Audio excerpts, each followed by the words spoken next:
In the WNBA this season, I feel like we sort of had one of those particular growing pains where it's like some of the people that are coming in and watching the sport and are fans of the sport feel like maybe they're there for a weird reason. And now they've found sort of maybe one player to hyper-fixate on that they feel stands at odds with what a WNBA player is in their minds. And Katie Nolan just said the quiet part out loud. And what's fascinating isn't just what she said, it's where she said it. Sue Bird's podcast. The same Sue Bird who runs USA Basketball's women's program. The same platform that's been hosting these conversations for months now, always arriving at the same conclusion: new fans are the problem. But here's what nobody's addressing. Katie Nolan's entire media career has been defined by failure. ESPN brought her in, gave her multiple shows, and every single one flopped. She's now doing her own thing, appearing sporadically wherever she can get booked. So when someone with that track record starts lecturing the fan base that actually saved the WNBA from irrelevance, we need to examine what's really happening here. In a way that actually just feels like it's hate being disguised as love that they want to have against the rest of the league. And we sort of had this moment where the rest of the fans had to go like, you paid the same money for your ticket and you being here is also helpful to the sport. And that's a really difficult thing to do. They had no sort of reverence for the fact that, like, buddy, this conversation's been going on without you for years and years and years. There for a weird reason. Let's unpack that phrase, because it reveals everything about how legacy WNBA fans view this moment. She's suggesting that being a fan of one specific player is somehow illegitimate. That loving Caitlin Clark's game, her range, her vision, her ability to create offense in ways the league hasn't seen before, that's a weird reason to watch. But if we're calling things weird, let's be honest about what's actually weird. The WNBA has spent 27 years cultivating a fan base that, based on the numbers, was more interested in the off-court relationships and drama than the actual basketball. Games were drawing 300,000 viewers on a good night. Arenas were half empty. The league was losing $10 million a year, subsidized entirely by the NBA. Then Caitlin Clark arrives, and suddenly, games are pulling 3.4 million viewers. Ticket prices for Fever games quadruple. Road arenas sell out when Indiana comes to town. But according to Katie Nolan, those fans are there for weird reasons. I hate that we have to go through people demanding certain actions from fan bases.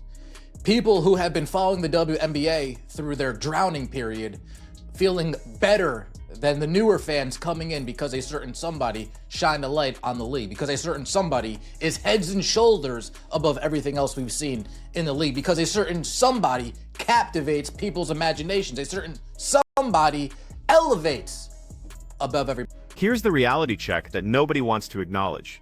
The Caitlin Clark fan base, by itself, is larger than the entire legacy WNBA fan base. We know this because of what happened in year 2.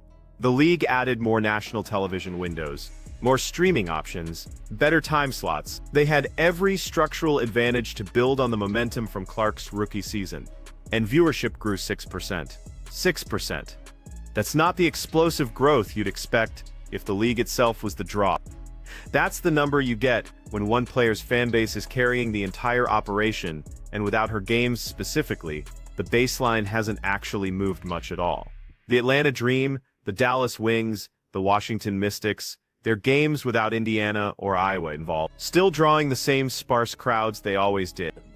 Here we go. During the WNBA this season, I feel like we sort of had one of those particular growing pains where it's like some of the people that are coming in and watching the sport and are fans of the sport feel like. I'm not fans of the sport. I'm going to speak for myself. I'm not a fan of the WNBA. I'm a fan of Caitlin Clark.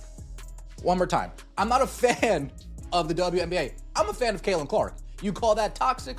I don't care. You call it part of the dark side? I represent that proudly. Let's go on. Maybe they're there for a weird. Now watch how she frames this next part. You paid the same money for your ticket. Except that's demonstrably false. And it's such an obvious lie that it reveals how disconnected these commentators are from the actual business of the WNBA. A regular season ticket to an Atlanta Dream home game costs about $50. When the Indiana Fever come to town, That same seat is $200. Minnesota Lynx tickets average $70. Add Caitlin Clark to the arena, and you're paying $250 for the same view. Indiana Fever season tickets became the most expensive in the league overnight. Not because the team suddenly got better, they won 20 games in Clark's rookie year after winning 13 the year before. The price increase wasn't about the team, it was about one player. So no, Katie, Fever fans aren't paying the same as everyone else. They're paying 3 to 4 times more, and they're doing it willingly because they're watching something special. Glazing over these players. Don't care about basketball, but care about the drama. Don't care about basketball, but care about, oh, she's in a relationship with her, and she's in a relationship with her, and ooh, she looks so good, and ooh, she looks so good. That's the weird reason that I've noticed that a lot of WNBA fans, not really fans of the basketball, they're fans of the the idea of getting with these chicks that are playing basketball. That's the weird reason to me.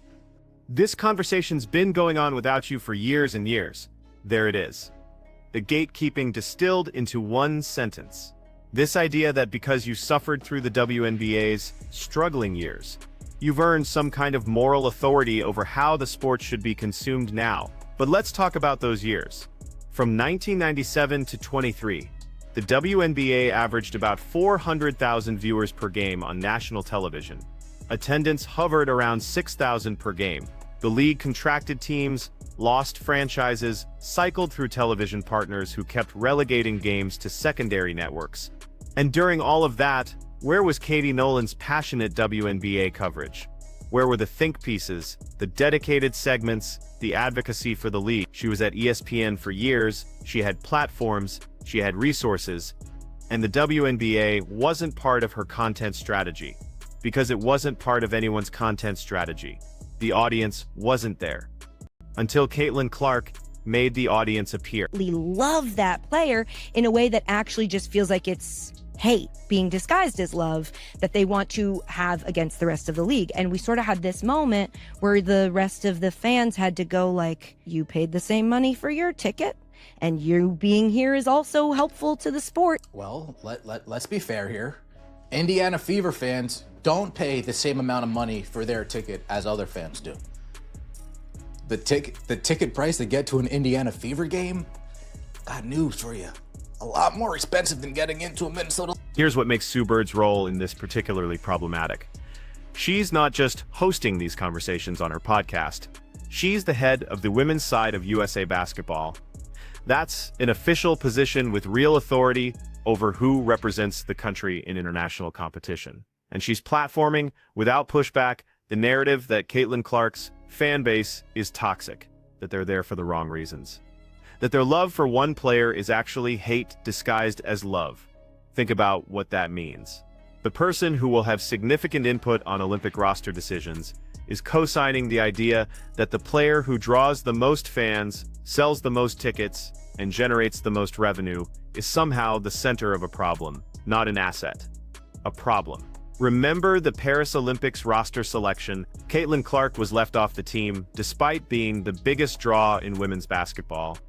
The official explanation was about experience and roster balance. But after months of Sue Bird's podcast hosting these exact conversations about Clark's fan base being problematic, about new fans not respecting the league's history, about the need to check these newcomers, does that roster decision look purely basketball related? Going on without you for years and years and years. And now you come in here and just think that you can, because you love this one player, and this one player is very good. She's very, very good. And like, I would love to just openly love them. Those are the types of moments that as a women's sports fan, I like really bristle. And Sue Bird platforming this nonsense, it's just nasty work. Sue Bird platforming this, co-signing this in silence, nasty work. Sue Bird being in charge of the USA basketball team and doing this as well, allowing this. Let's address the elephant in the room that Katie Nolan danced around. When she talks about fans hyper-fixating on one player that stands at odds with what a WNBA player is in their minds, what is she actually saying? Caitlin Clark is straight. She's in a relationship with a man. she's white. She plays a style of basketball that emphasizes skill and shooting over physicality. She's Midwestern, relatively soft-spoken off the court, and doesn't engage in the social media drama that defines so much of the WNBA's online presence. And for a significant portion of the WNBA's legacy fan base, that's the problem. Not her game, not her impact, not the money and attention she's bringing. It's that she doesn't fit the cultural profile that the league has cultivated for decades. The WNBA has long been the most openly LGBTQ-friendly professional sports league in America. That's admirable. That representation matters. But somewhere along the way, a portion of the fan base started treating that identity as the primary reason for their fandom. Not the basketball, the relationships, the drama, the off-court dynamics. And for the World Cup to support the women, are planning on spending thousands of euros to travel across the pond to catch a game in the US. Spending EUs and shipping costs. Supporting multiple players. It's hate disguised as love. God forbid people love one player in particular and not the entire workforce of every single team in the league. Yeah, God forbid normal fans be normal fans. People grew up on fans of Michael Jordan. Were people throwing pitchforks because you didn't like Isaiah Thomas and the Bad Boys Pistons too? No, nobody threw a fucking fit about it. Did people throw a fit that you didn't like Gary Payton, Sean Kemp, and the Supersonics? No, nobody gave a rat's ass. But it's an issue now. Because the jealousy, the victimhood, the we want to be accepted. It's nasty, nasty, nasty business. Let me know your thoughts in the comment section below. I appreciate all the support. Like the video, comment, subscribe.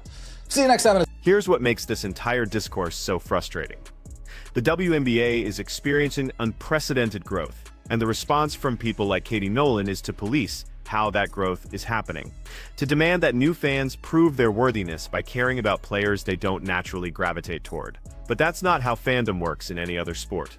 Nobody demanded that Michael Jordan fans also love the Utah Jazz. Nobody required LeBron James fans to equally support the small market teams he was dominating. Nobody told Tom Brady fans they had to care about the Jets and the Dolphins with equal passion. Sports fandom is inherently tribal. You pick a player, a team, a style of play that resonates with you, and you invest emotionally in their success. Sometimes that means rooting against their rivals. Sometimes that means not caring about games they're not involved in. That's normal. That's how every successful sports league in history has functioned. But the WNBA, through voices like Katie Nolan's, is trying to create a different standard. You must care about everyone. You must appreciate the entire league. You must respect the history and the struggles and the players who came before. And if you don't, if you're just here for Caitlin Clark, then you're part of the problem. That's not growth. That's gatekeeping. And it's exactly the attitude that kept the league small and struggling for 26 years. The comment section on this podcast clip is absolutely brutal. People are calling out Katie Nolan's failed career. They're pointing out the hypocrisy of Sue Bird hosting this while running USA Basketball. They're noting that the same people demanding respect for all players never say a word about the vicious treatment Caitlin Clark receives from other players and their fan bases. Because that's the other side of this that never gets addressed. When Angel Reese's fans attack Caitlin Clark online, when they celebrate every time she misses a shot or loses a game, when they create entire social media accounts dedicated to diminishing her accomplishments, where's Katie Nolan's think piece about that toxicity? When Chennedy Carter body-checked Caitlin Clark away from the ball, and players and fans celebrated it, where was the conversation about hate disguised as love? When Caitlin was left off the Olympic team and a significant portion of WNBA Twitter celebrated, where was the concern about problematic fan bases? It only flows one direction. Caitlin Clark's fans are the problem.